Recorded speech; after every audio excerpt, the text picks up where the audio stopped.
자, 고개 드시고 여러분들 반갑습니다. 예.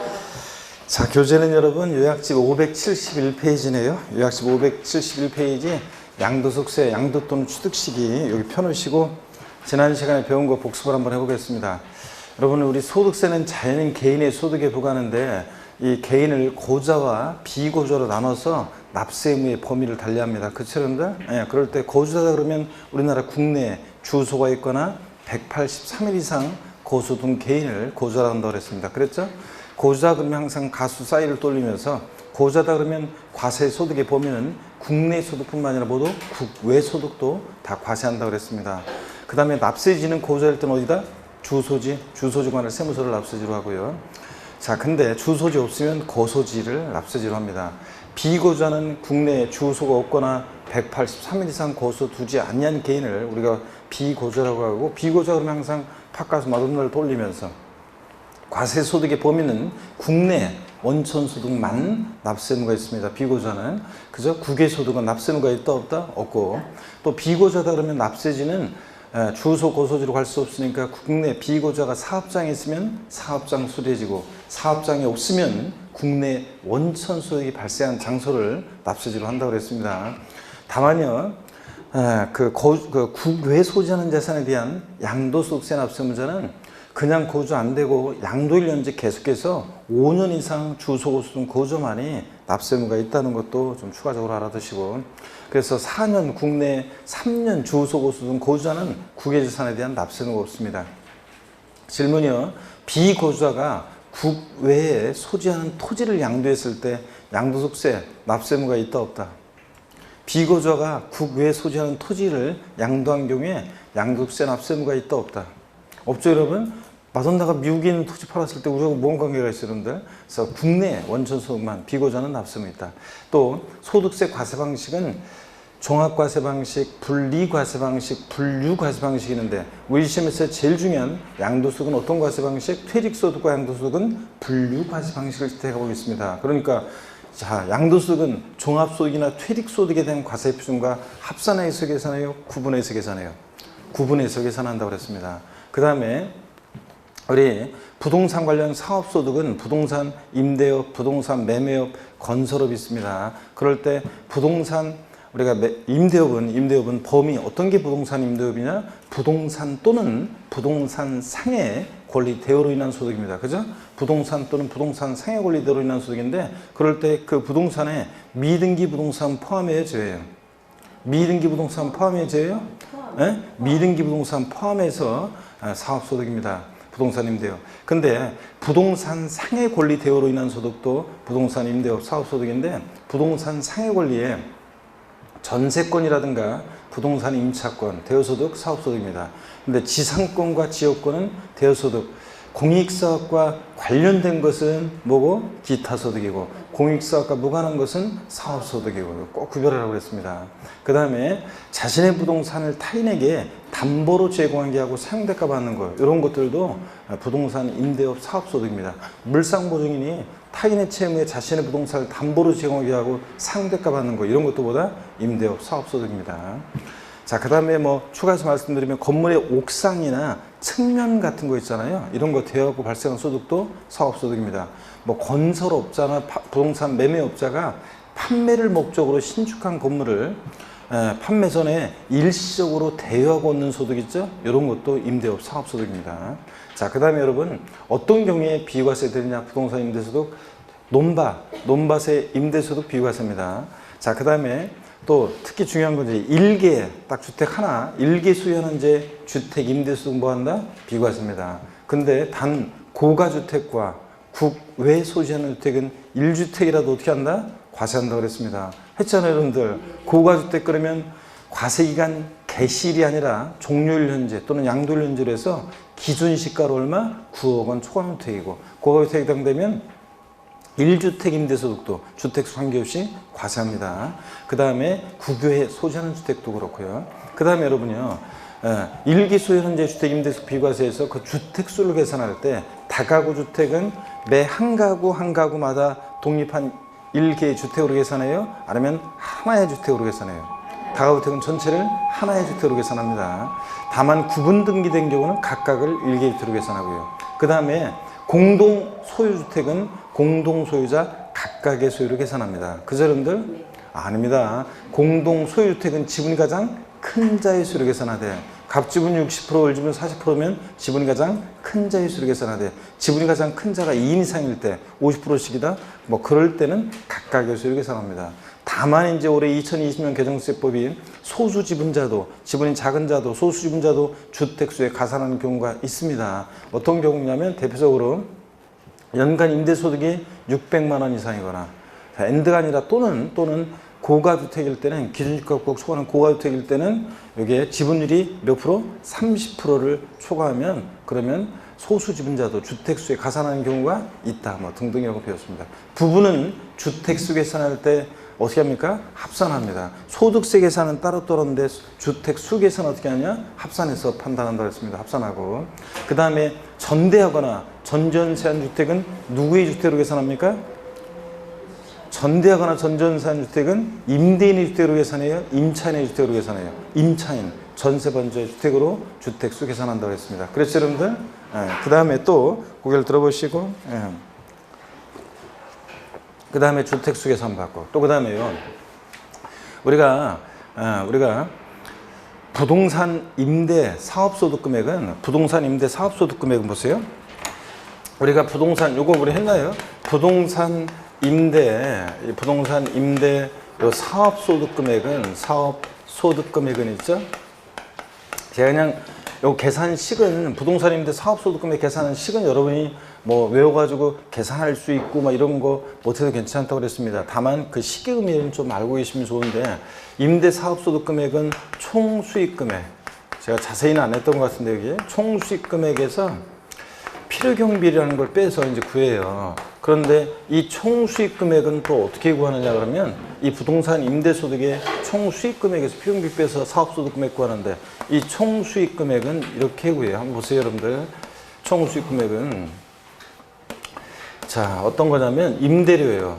자, 우리가 임대 소득은 월 임대료가 있죠? 월 임대료에 대해서 원래 월 임대료를 가지고 우리가 소득세를 계산해요. 근데 임대 사업소득 금액은 월 임대료를 계산하는 건데, 자, 보증금 전세금만 받고 임대했다 그러면 간주임대료라는 걸 계산하는데, 간주임대료라는 것은 뭐냐면, 우리가 보증금을, 전세금을 받아가지고 은행에 넣어놓으면 이자가 발생하죠. 그 이자액 상당액을 우리가 임대료로 간주해요. 그러니까 쉽게 얘기하면, 자, 원래 임대 사업소득 금액은 월임대료로 계산하는데 보증금 전세금만 받았다. 월임대료가 없잖아요. 말하자면 그 월 임대료로 환산한 임대료, 이게 이제 간주임대료입니다. 보증금 전세금만 받고 임대했을 때.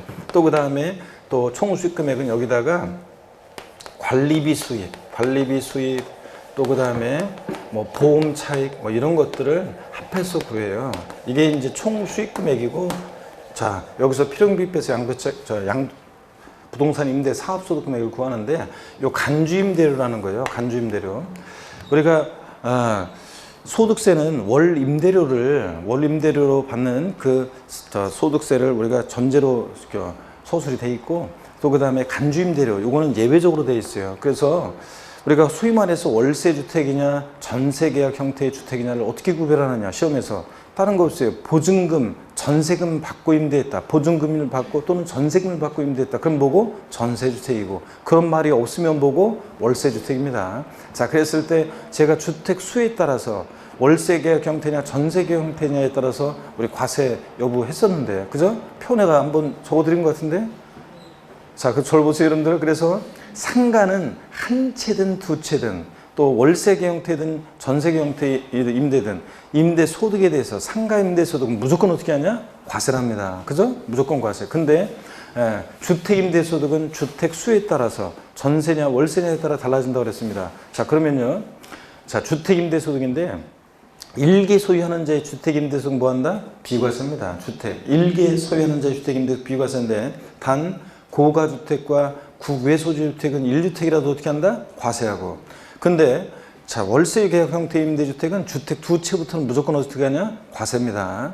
자, 근데 전세 보증금 받고 임대했다. 전세주택은 1주택이다 그러면 고가주택도 포함해서 고가주택이라도 전세주택은 과세 한다 안 한다? 안 해요. 두 채 과세 안 해요. 몇 주택부터? 3주택 이상이면서 엔드 보증금 합계액이 얼마? 3억 원을 초과할 때만 자, 간주임대료 사업소득 금액에 총 수금액에 산입한다고 그랬습니다. 자, 그러면 전세주택은 하여튼 3주택 이상이면서 엔드 보증금 합계액이 딱 3억 원이면 과세 안 해요. 3억 원은 어떻게 돼? 초과할 때 과세한다. 이런 것들. 자, 그 다음에 또 여러분 나중에 뭐 문제풀이 가거나 그러면 나중에 간주임대료 계산하는 것도 한번 제가 나중에 슬쩍 볼 기회가 있을 것이고요. 자, 그 다음에 또 보세요. 우리 2천만 원 이하 주택임대수익이 이제 2천만 원 이하일 때는 올해부터 이제 작년에 발생한 2019년에 발생한 2천만 원 이하의 주택임대수익은 올해 5월달 이제 5월 말까지 종합소득세 신고해야 되는데 정확히 얘기하면 올해 같으면 6월 1일까지네요. 자, 연장해가지고 5월 30일까지 원래는 5월 말까지 종합소득세를 신고해야 되는데 그럴 때 주택임대소득이 자 2천만 원 이하면 분리과세 하는데 그때 분리과세 시에 우리가 세액 산출하는 거 산출세 구하는 거 제가 살짝 맛배기로 보여드렸던 것 같은데 그죠 여러분들? 그래서 수익금액에다가 1- 필요경비를 곱하는데 그 필요경비율이 주택임대사업자로 등록한 자는 자 경비율을 60%, 미등록자는 50%. 자, 그 다음에 여기서 또 공제되는 금액, 공제해주는 금액이 있는데 주택임대사업자로 등록한 자는 400만 원, 미등록자는 200만 원을 공제해줘요. 자, 요거 좀 외워두면 좋은데 혹시 모르겠다 그러면 지금 순환에서는 이거라도 알아줘요. 분리과세 시 여기다가 이제 세율을 곱하는데 소득세 세율은 몇 프로다? 14%다. 요건 꼭 아시라고 그랬습니다. 그리고 다만 여러분 보세요. 이렇게 주택임대수익 2천만 원 이하일 때는 이렇게 14% 세율로 분리과세하는 방법과 그 다음에 따로 이렇게 14% 세율로 따로 해서 이렇게 분리과세해서 세무서에 내면 그러면 이 2천만 원 이하의 주택임대수익은 다른 저의 뭐 근로소득, 사업소득, 다른 소득과 합산한다 안 한다? 하지 않습니다. 이렇게 분리과세하는 방법하고 다른 이자 배당 사업 근로연금 기타 소득에 종합과세하는 방법이 있는데 자, 그래서 이 분리과세 시 2천만 원의 주택임대소득과 이 임대소득, 주택임대소득 외에 종합소득 금액이 2천만 원 이하다 그러면 선택할 수 있어요. 종합과세하는 방법하고 분리과세하는 방법하고 선택할 수 있다. 이런 것도 여러분들이 알아두시고요. 이건 배웠잖아요, 여러분들.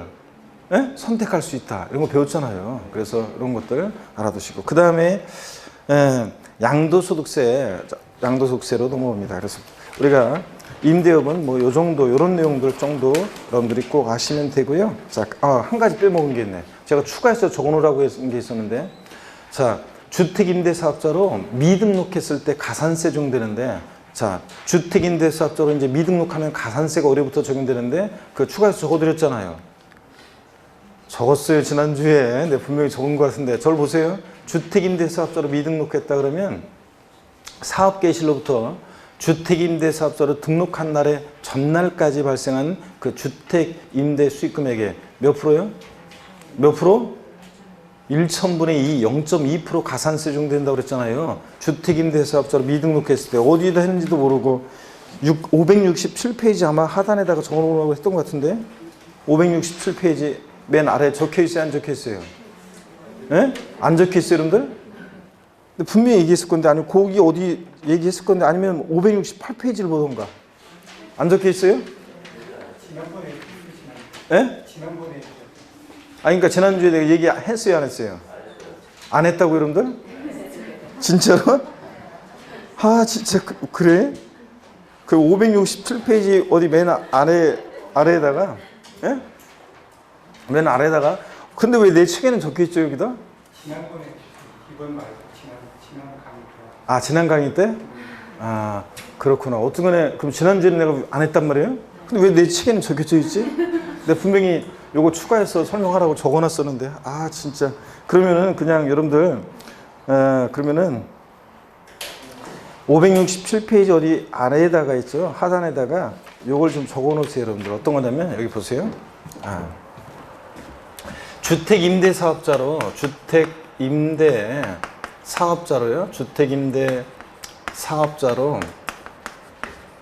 만약에 미등록했다 그러면 주택임대사업자 미등록 가산세 이렇게 해놓고요.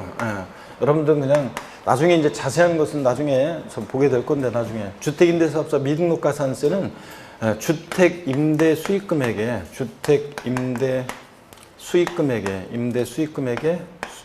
수익금액 요 수익금액에 자 여기다가요 1,000분의 2 0.2% 적용됩니다. 그래서 주택임대사업자로 미등록하면 올해부터는 이제 미등록 가산세가 적용되는데 사업개시로부터 그 임대사업자로 등록한 날의 그 전날까지 발생한 주택임대 수익금액이 몇 프로요? 0.2%. 1,000분의 2의 가산세가 적용됩니다. 올해부터는. 이렇게 해서 요거 하나 더 추가해서 적어놓습니다. 올해 20년 개정세. 올해 이제 새롭게 시행된 거거든요. 꼭 거기다 적어놓습니다. 어디 공란에다가 적어놓고. 됐죠, 여러분들? 자, 그러면 계속 이어서 보겠습니다. 원래 여러분들 요거 한 권으로 이렇게 다 갖고 다니는 것도 좋은데, 원래는 이렇게 저는 지금 이제 분철이 되는데 스프링을 안 했잖아요. 근데 이걸 사실은 이제 그 어디 뭐 동네 무슨 뭐 문방구나 뭐 그런 데 있잖아요. 복사가게나 뭐 그런 데 문방구나 그런 데서 복사가게에서 스프링 같은 거로 해서 이렇게 그렇게 그러면 앞에 표지도 막 그런 데서 해주는 것 같은데, 보니까 수강생들 이렇게 앞에 표지도 그 비닐 같은 거로 표시도 해가지고 스프링을 해줘요. 그래서 스프링해서 분철해가지고 스프링하면 그 사람들이 하면은 요거 자르는 것도 아마 그 무슨 뭘 자르는 게 있을 거예요. 복사 같은 데 가면. 그래서 딱 제대로 잘라가지고 딱 스프링해 주거든요. 그런 거로 해서 이렇게. 아니 이거 한꺼번에 다 갖고 다니려면 너무 무겁잖아요, 여러분들. 그러니까 또 공부할 때도 또 볼 때도 편하게. 그래서 이렇게 분철해서 스프링해갖고 다니면 좋습니다, 여러분들. 자, 그러면 물론 안 해도 상관없고, 여러분들이. 보니까 수험생들 그렇게 해갖고 다니는, 다른들이 이렇게 통합본으로 돼 있는 그런 곳들을 보면 이렇게 이제 그렇게 해갖고 갖고 다니는데, 이렇게 보니까 보기 편하겠더라고요, 보니까. 그렇게 하시면 좋습니다. 자, 여러분, 이어서 봅니다. 그래서 이렇게 해서 요거까지 우리 부동산 임대업 이렇게 설명드렸어요. 범위, 비과세, 전세주택, 분리과세에 관한 것까지 말씀드렸고, 그 다음에 저를 봅니다. 계속 고개를 들어봅니다. 지난 시간에 배운 거 복습해보면, 우리 양도소득세 또요, 들어와서 양도소득세는 하여튼 양도자별로 인세니까 이제 합산해서 과세합니다. 양도세는 1월 1일부터 12월 31일까지 발생한 양도소득을 전부 다 어떻게 한다? 합산해서 과세하고, 양도소득은 분리과세하니까 종합소득이나 퇴직소득과 별도로 어떻게 한다? 구분해서 과세하고, 이런 것들. 양도소득세 우리 실질과세는 적용되니까 등기, 등록, 허가 등과 뭐 한다? 무관하게 과세가 됩니다. 또 양도세는 또 이거 현황부가니까 공부상 현황과 양도일련제 공부상 현황과 사실상 현황이 다르면 무엇에 따라서? 사실상 현황에 따라 부과합니다. 이건 기초과정부터 배운 건데, 양도세는 실질과세는 적용된다는 거. 자, 이런 것들을 기억하고. 그 다음에 또 양도세 과세 대상이요. 토지, 건물, 부동산에 관한 권리, 기타 자산, 또 이축권, 또 주식 출자 지분, 파생 상품 등이 양도세 대상인데, 자, 토지 건물 당연하고, 부동산에 관한 권리에서 부동산 이용에 관한 권리로서 저를 보세요. 미등기 지상권 대상입니까? 미등기 전세권 대상입니까? 지상권, 전세권은 등기와 무관하게 대상이 된다고 그랬습니다. 부동산 임차권은 채권이라 반드시 보면 등기된 것만 대상이고, 등기되지 않은 부동산 임차권은 대상이 아니고, 또 그 다음에 또 용익물권 중에서 지역권은 대상이다 아니다? 아니라고 그랬습니다. 또 점포임차권, 상가임차 내 지위로서의 점포임차권 같은 권리금 받고 시설을 다른 임차인한테 넘길 때 이런 것들은 대상이 아니라고 그랬습니다. 기타 소득세 대상이고. 자, 그 다음에 또 부동산을 취득할 수 있는 권리 그래가지고요. 건물이 완성되는 때 건물과 이에 딸린 토지를 취득할 수 있는 권리. 그래서 그 예도 알아두라고 했어요. 건물이 완성되는 때 건물과 이에 따른 토지를 취득할 수 있는 권리. 어떤 거예요? 아파트 당첨권, 분양권, 조합원 입주권 이런 것도 대상이 됩니다. 토지 상환채권이나 주택 상환 사채 같은 이런 것들, 상환이란 말들은 채권은 나중에 주택으로 토지를 바꿔주니까 대상이 됩니다. 부동산 매매 계약을 체결한 자가 계약금만 지급한 상태에서 양도하는 권리, 이런 것도 대상이 됩니다. 시동생 명의로 아파트 분양계약 체결했는데 잔금 지급 전에 자, 명의를 애들 아빠 명의로 바꿀 때 어떤 세금이 문제되나요? 부동산을 취득할 수 있는 권리를 양도했다고 봅니다. 부동산 매매 계약을 체결한 자가 계약금만 지급한 상태에서 양도한 권리, 이런 것도 부동산을 취득할 수 있는 권리로서 대상이 됩니다. 또 그 다음에 기타 자산은 글자 그대로 네 가지 정도가 있는데, 특정 시설물 이용 및 회원권, 그래서 골프, 콘도, 헬스클럽 회원권 등 명칭 불문하고 이용권, 회원권 대상이 됩니다. 회원권적 성격이 들어있는 주식도 포함해서 대상이에요. 제 친구가 골프장 법인의 대표인데 이 주식을 보유함으로 회원들이 누릴 수 있는 지위를 누리게 될 때 그런 주식도 대상이 됩니다. 그 다음에 또 여러분이요, 영어권은 반드시 사업에 사용하는 자산과 함께 항도해야죠. 어떤 거예요? 토지, 건물, 부동산에 관한 걸 이런 것과 함께 항도할 때 영어권만 대상이지 영어권만 단독 양도하면 대상이 아니다. 기타 소득세 대상이고. 자, 영어권 반드시 사업에 사용하는 자산과 함께 항도해야 한다는 거. 그 다음에 자, 특정한 법인 주식 두 가지가 있었는데 50시, 3년 내시 80% 단 한 주. 요 해당되는 이런 주식도 대상이 되는 경우가 있다. 기타 자산 네 가지. 그 다음에 기타 자산에 대한 주식을 제외하고 주식 또는 출자 지분이요. 비상장 법인 주식은 무조건 대상이 되는데 주권 상장 법인 주식은 원칙 대상이 아니에요. 대주주가 양도하거나 또는 뭐 할 때 장외 거래할 때만 대상이 된다고 그랬습니다. 그렇죠, 여러분들? 그래서 소액주주가 여러분 소액주주. 자, 소액주주가 증권시장을 통해서 양도하는 주권 상장 법인 주식은 대상이 아니다. 그 다음에 올해 새로 추가된 게 외국 법인이 우리나라 국내에서 발행했거나 또는 우리나라 국내 법인이 외국에서 발행한 주식 중에서도 법령이 정하는 일정한 경우에는 양도세 대상이 되는 게 있습니다. 그게 올해 추가됐고요. 그 다음에 이주권, 부동산과 함께 양도하는 이주권이 대상이지 자, 이주권 가액만 따로 별도로 평가해서 구분 신고할 때는 기타 소득세 대상이다. 했잖아요, 여러분들. 이주권 대상이 되는데 반드시 뭐랑? 부동산과 함께 항도하는 이주권만 대상이 된다고 그랬습니다. 그래서 이런 것도 공부했었고요. 따로 이주권 가액만 별도로 평가해서 양도하면 대상이 아니다. 이런 거 했습니다. 고개를 드시고, 그 다음에요. 파생상품은 뭐 그냥 대상이라는 것만 아시면 되는 거고요. 자, 그 다음에 고개를 드시고 양도소득세 양도가 뭐냐 물어보면 여러분 한마디로 양도소득세 양도는 뭐다? 사실상 유상 이전이다. 사실상 이전만 하면 되고요. 등기 등록과 무관하고 자, 사실상 이전만 하면 양도를 보고 사실상 이전해야지 형식적 이전은 양도가 있는데 그 대표적인 양도 담보 목적으로 저는 양도에 해당하지 않는다고 했습니다. 반드시 사실상 대가를 받고 자, 이전해야 되고 또 유상이전, 즉 대가를 받고 이전해야 되는데 무상이전은 양도가 아니다. 그래서 양도세 양도가 뭐라고 대답하십니까, 여러분? 사실상 유상 이전이다. 이런 거 했습니다. 그 다음에 양도에 해당하는 유형과 해당하지 않는 유형이 있는데 매매, 이전한 자 측면에서 봤을 때 매도, 그 다음에 교환, 법인의 현물 출자 다 양도에 해당하죠. 대물변제 양도에 해당하는데 금전적 채무에 관한 대물변제는 제가 따로 정리해드렸어요. 판례 어통칙 내용으로서. 대물변제, 금전적 채무에 가름해서 대상 물건 이전하거나 자, 손해배상 위자료 지급에 가름해서 이전하거나 이혼할 때 이혼의 위자료 지급에 가름해서 이전하거나 채무를 면한 대가를 받고 이전하니까 양도에 해당하죠. 조세 물납도 양도에 해당한다고 그랬죠. 조세 채무를 면한 대가를 받고 지자체 부동산 이전하니까 조세 물납도 양도에 해당하고 자, 그 다음에 이런 것들 대물변제 양도에 해당하고 부담부 중에 양도에 해당하죠.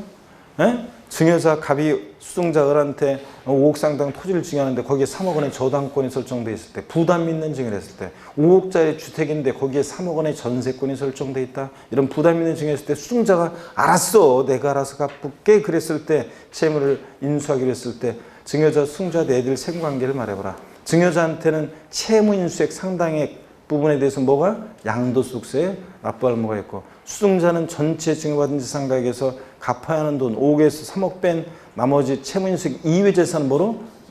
증여세, 무상으로 취득한 거니까 증여세부가 증여세 납부할 뭐가 있다 이런 거였습니다. 취득세는 채무인수액 상당의 부분에 대해서 취득세는 유상취득으로 보고 채무인수익 이외 재산은 공짜로 받았으니까 뭐로? 무상취득으로 본다. 취득세 내용까지 한꺼번에 설명드렸잖아요. 자, 그 다음에 또 수용, 강제적으로 매매 이루어져도 수용도 양도에 해당합니다. 수용도. 그 다음에 수용도 양도에 해당하고 보상금 받고 이전하니까 이런 것들. 공매나 경매도 양도에 해당한다고 그랬고 공매 등 경락 대금 받고 이전하니까 이런 것들이요. 자, 그럼 또 봅니다.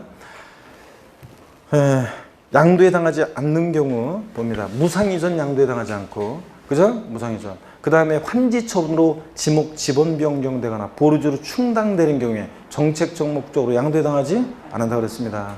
그 다음에 또 지적경 개선 삐뚤삐뚤해서 지적경 개선 변경을 위한 토지 교환 양도에 해당하지 않습니다. 그 다음에 여러분요 지분의 변경 없는 공유물의 단순 분할은 양도에 해당하지 않습니다. 단 지분이 변동하는 공유물 분할의 경우에 지분 감소로 변동될 때 대가받고 이전하면 양도에 해당합니다. 지분의 변경 없는 단순 분할은 자기 거 자기가 찾아간 거니까 양도에 해당하지 않는데 지분이 변동하는 공유물 분할의 경우에 지분 감소로 변동될 때 공유지분권 10%를 대가를 받고 이전하면 양도에 해당합니다. 예? 여러분 양도 담보 목적으로 이전은 양도에 해당하지 않습니다. 단 양도 담보된 자산이 채무 불이행 등의 사유로 변제, 충당, 매각할 때는 완전히 양도에 해당한다. 여러분. 그 다음에 소유권 환원, 신탁 들어있으면 양도에 해당하지 않는다고 그랬습니다. 무효 판결로 인한 소유권 환원 돌려주는 거죠. 잘못한 거. 또 신탁으로 인한 이전, 명의신탁 포함해서 신탁 해지로 인한 이전 이런 것들 신탁, 지문의 환원 들어있으면 양도에 해당하지 않습니다. 여러분들 이런 것들을 지난 시간에 공부했습니다. 우리가. 네? 자, 그 골라낼 수 있어야 되고 고개를 듭니다. 여러분들. 요약집 571페이지 펴놓으시고 스트레칭 한번 하고 본격적으로 보겠습니다. 목 운동부터 합니다. 여러분들. 네. 자, 하여튼 그렇습니다. 여러분들. 잘 챙기시고 여하튼 조금만 주의하시면 돼요. 571페이지 보겠습니다. 제1절 양도 또는 취득 시기예요. 어느 때를 양도 시기로 보고 취득 시기로 보느냐. 이 제2절에 여러분들이 별표실 또 큼지막하게 세개를 합니다. 제2절에. 여기 이제 양도 및 취득 시기가 이게 이제 해거리로 나오고 그랬어요. 최근에. 그래서 뭐 제가 얘기 드렸잖아요. 28회 시험 때는 취득세에서 나오고 양도세에서는 안 나오고 양도 및 취득 시기가. 근데 29회 시험 때는 양도소득세에서 나오고 취득세에서 안 나오고 30회 시험에서 작년에 취득세에서 나오고 양도세 안 나왔어요. 그러니까 올해는 이제 해거리로 그 패턴으로 하면 올해 나올 가능성이 상당히 또 높습니다. 그래서 작년에는 제가 이거 양도 및 취득 시기는 출제 가능성이 높지 않다 그랬었는데 올해는 높습니다. 그래서 잘 보셔야 되고 별표 3개 하시고 어느 때를 양도 시기로 하고 취득 시기로 하냐. 이 보유기간 때문에 그런 거죠. 우리가 양도소득세는 몇 년 보유하고 파느냐에 따라서 세금이 달라지는데 그 당해자산 취득일로부터 양도일까지로 해가지고 보유기간 판정하잖아요. 자, 그래서 몇 년 보유했느냐에 따라서 양도세는 세금이 확 달라지기 때문에 그래서 어느 때를 취득시기로 하고 양도시기로 하느냐 이걸 봅니다.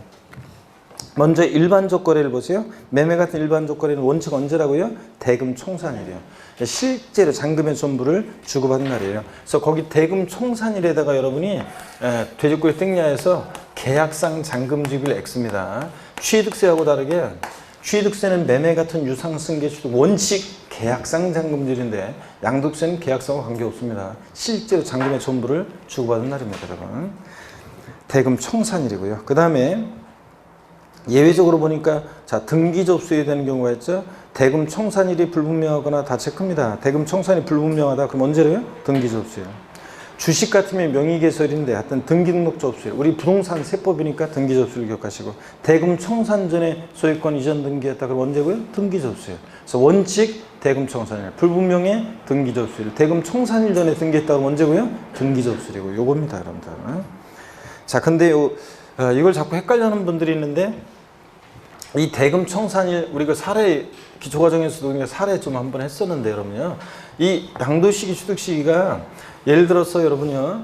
만약에 갑과 을이 부동산 거래하는데 매매하는데 대금 청산일이 만약에 뭐 계약일이 다 뭐 이렇게 계약일이 2020년 만약에 3월 2일이고 계약서상의 잔금지급일이 예를 들어서 뭐 2020년 4월 뭐 10일이고 실제 계약상 잔금지급일이에요.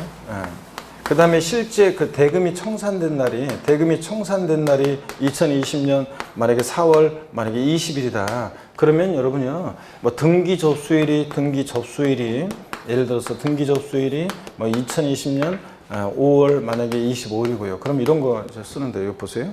그러면 을 입장에서 양도소득세상의 취득 시기가 언제냐 그러면 취득 시기 언제입니까? 양도소득세상의 취득 시기는 언제예요? 예?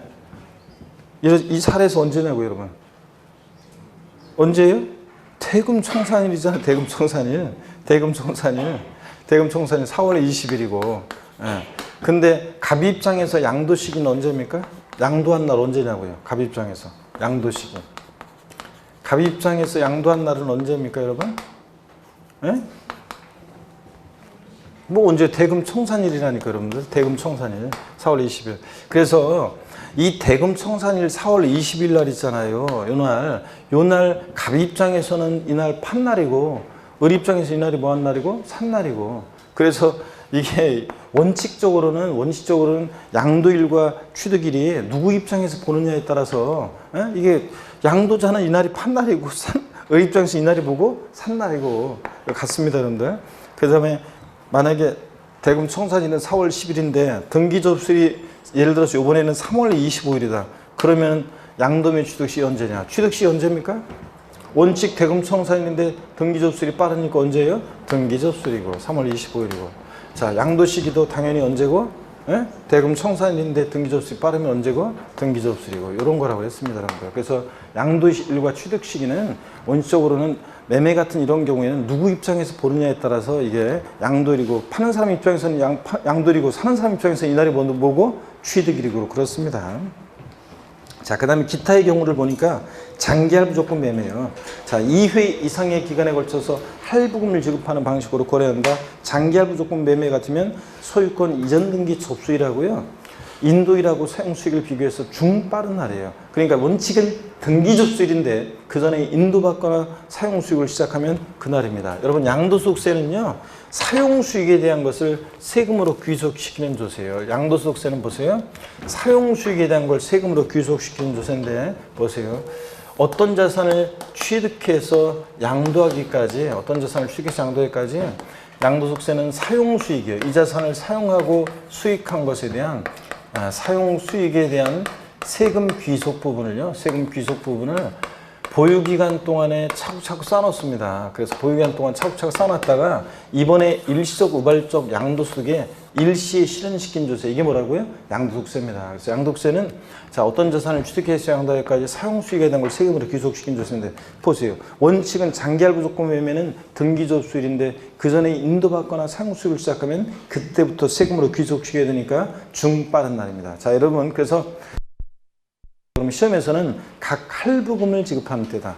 2회 이상의 기간에 걸쳐 할부금을 지급하는 방식으로 매매할 때 첫 해 할부금 지급이다, 마지막 할부금 지급이다, 막 바꿔야 아니고 중빠른 날입니다. 등기 접수일하고 인도 사용수익 위해서 이제 장기할부 조건 매매 나왔다 그러면 어떻게 기억하냐? 중빠른 날 이렇게 아셨죠? 중빠른 날 이렇게 기억합니다.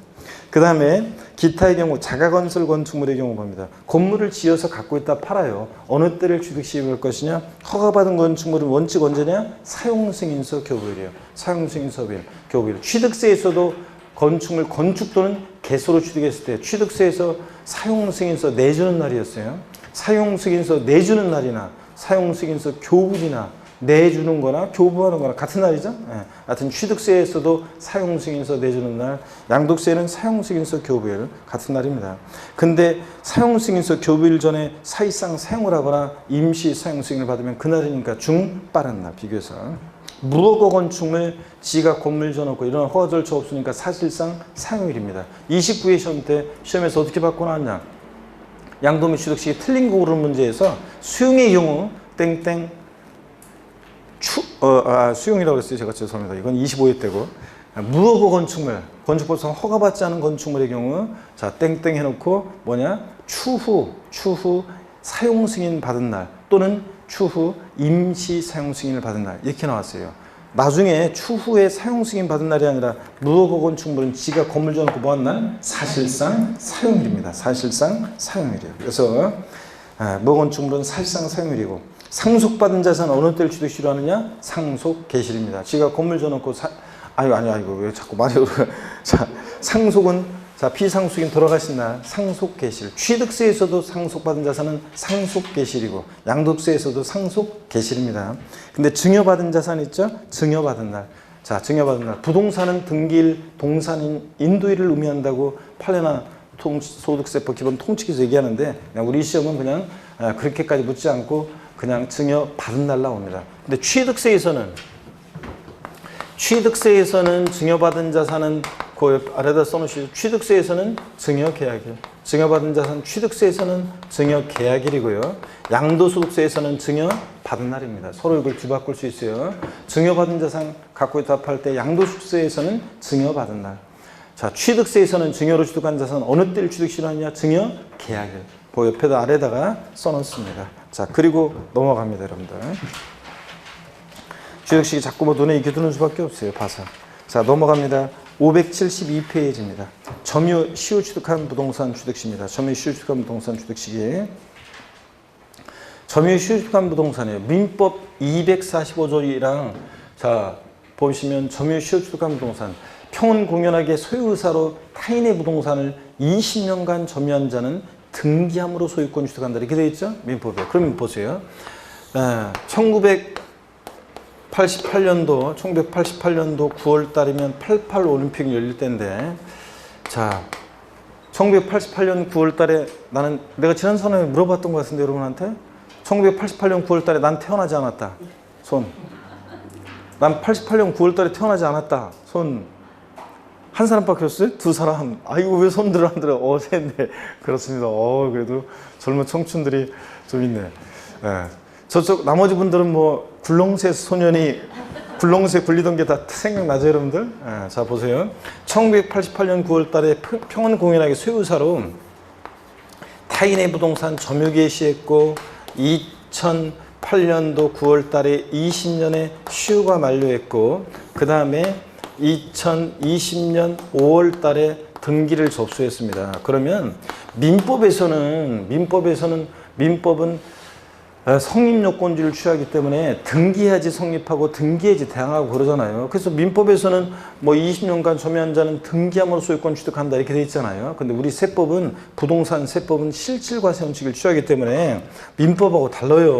그래서 자꾸 막 물어봐요. 또 어떤 분들은 민법도 공부해가지고 민법 공부했다고 나한테 와가지고 민법에서는 등기해야지 소유권 취득한다고 돼 있는데요. 이렇게 하면서 꼭 따지는 분들이 계시는데 우리 부동산 세법은 실질과세는 지정되기 때문에 등기접수일도 아니고 시효만료일도 아니고요. 보세요. 양도소득세는 사용수익에 대한 것을 보유기간 동안 사용수익한 것에 대한 세금 귀속품을 차곡차곡 쌓아놨다가 일시고발적 양도소득에 일시에 실현시킨 조세예요. 언제부터 이 사람 사용수익 시작했어요? 이때부터 평은 공연하게 사용수익을 시작한 거잖아요. 그래서 양도소득세는 이렇게 점유개시를 소급합니다. 그래서 이게 점유개시이지 시효만료도 아니고요. 그래서 점유시효득한 부동산 등기접수일로 바꿔서 나온 적이 있었습니다. 아니고 점유시효득한 부동산 취득 시기는 언제다? 점유개시입니다. 점유개시. 자, 그 다음에 점유개시이고 계속이어서 봅니다. 그래서 등기접수일 X해 놓으시면 돼요. 시효만료일도 아니고 등기접수일도 아니에요. 공익사업을 위해서 수용되는 경우 봅니다. 원칙 언제냐면 공익사업에 수용되는 경우는 대금청산일, 수용개시일, 등기접수일 중 빠른 날이에요. 이거 세 개가 나란히 나와야 돼요. 25회 시험 때요. 요게 대금청산일, 등기접수일 중 빠른 날이었다가 수용개시일이 25회 시험 전에 추가가 됐어요. 그래서 제가 그 해 25회 시험 전에 그랬어요. 이거 개정세법이고 세 개가 나란히 나와서 중 빠른 날이지 하나라도 빠지면 틀리다 그랬는데 25회 시험 때 수용의 경우 땡땡 사업 인정고시일. 사업 인정고시일 전혀 아니고 일단 저한테 배운 분들은 제가 분명히 세 개 나란히 나와서 중 빠른 날이지 하나도 빠지면 틀린다고 했는데 사업 인정고시면 무조건 틀린 거죠? 아니고 중 빠른 날입니다. 그래서 수용의 경우 양도민 취득 시기는 자 대금청산일, 수용개시일, 등기접수일 중 빠른 날. 아까 장기할 무조건 매매도 중 빠른 날.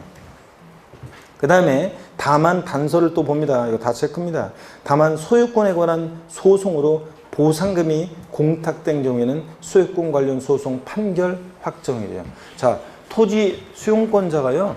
토지 수용 보상금을 주려고 했는데 보상금 지급하려고 했더니 공부상 소유자로 등재된 사람하고 그 다음에 다른 사람하고 있죠? 서로 소송 중이에요, 지금. 소유권을 놓고서 자기 거라고 싸우고 있어요. 그러면 수용권자가 보상금 누구한테 줄 거예요? 그러니까 보상금을 공탁합니다. 그랬을 때는 어느 때냐? 소유권 관련 소송 판결 확정된 날. 누구 건지 결판이 나니까 이때를 양도민 취득시로 합니다. 자, 근데 소유권 소송 판결 확정일 있잖아요. 거기다가 돼지꼬리 땡냐해서 여러분이 그 옆에다가 뭐라고 써놓으면 소유권 관련 소송 판결 확정일 그 옆에다가 여러분이 뭐라고 했냐면 공탁한 날 X예요. 공탁한 날 X 해놓으세요, 여러분들. 거기 그 공익사업을 해서 수용되는 경우 단서에서 소송 판결이 나와 있잖아요. 거기다 여러분들이 공탁한 날 X예요. 바꿔내면 공탁한 날이다 이렇게 바꿔낼 수 있는데 아니고 소송 판결 확정일입니다. 소유권이나 소송으로 공탁된 경우. 하여튼 수용은 원칙적으로 뭐다? 빠른 날. 그 다음에 완성 확정되지 않은 자산 봅니다. 자, 완성 확정되지 않은 자산은 그 목적물이 완성 확정된 날인데 여기 어떤 거냐면 이런 거예요. 완성 확정 전에 대금이 청산됐다 이렇게 원래 요 말이 빠져 있는데 여기 보세요.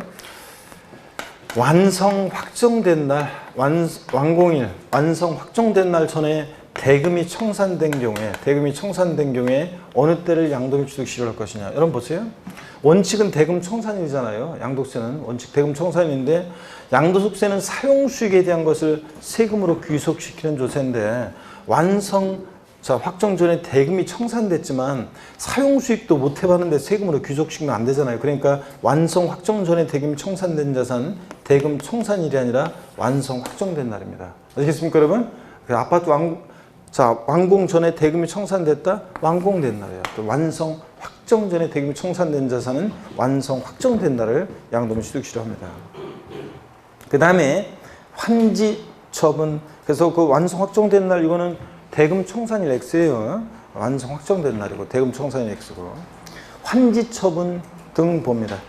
자, 환지 처분으로 취득한 토지의 취득 시기는요. 환지 전 토지 수익이에요. 근데 환지 처분으로 권리 면적의 증가 감소가 있는 경우에는 그 환지 처분으로 새로 받은 거니까 환지 처분 공고일의 다음 날입니다. 요거는 어떤 거냐면 자, 이런 거라고 그랬어요. 금덕기, 은덕기, 쇠덕기 얘기도 해드리고 그랬는데 자, 한번 저를 보세요, 여러분들.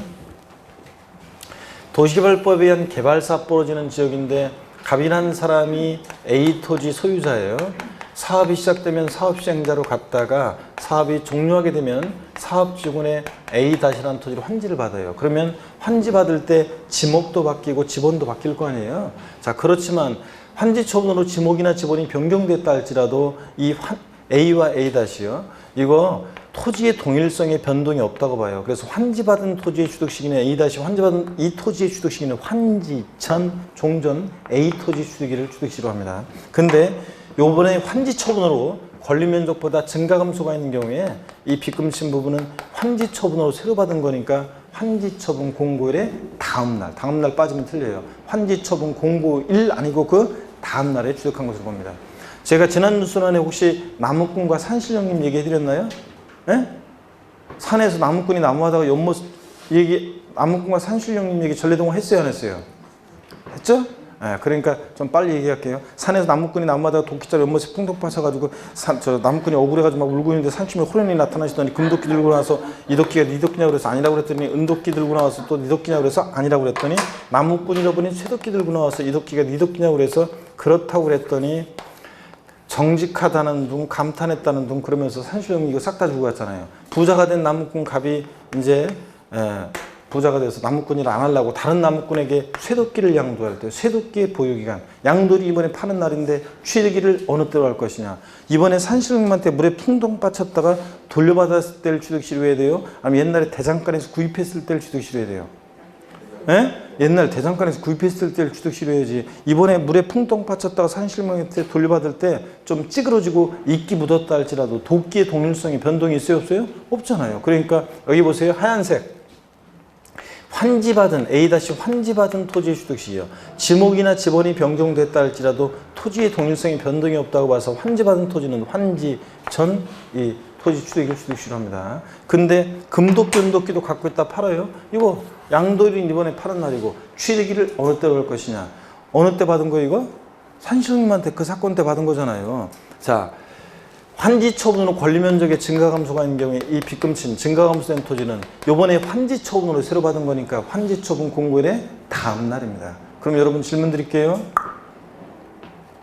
도시개발법 등 관련 법령에 따른 환지 처분으로 취득한 토지 취득 시기는 환지 처분 공고일의 다음 날이다.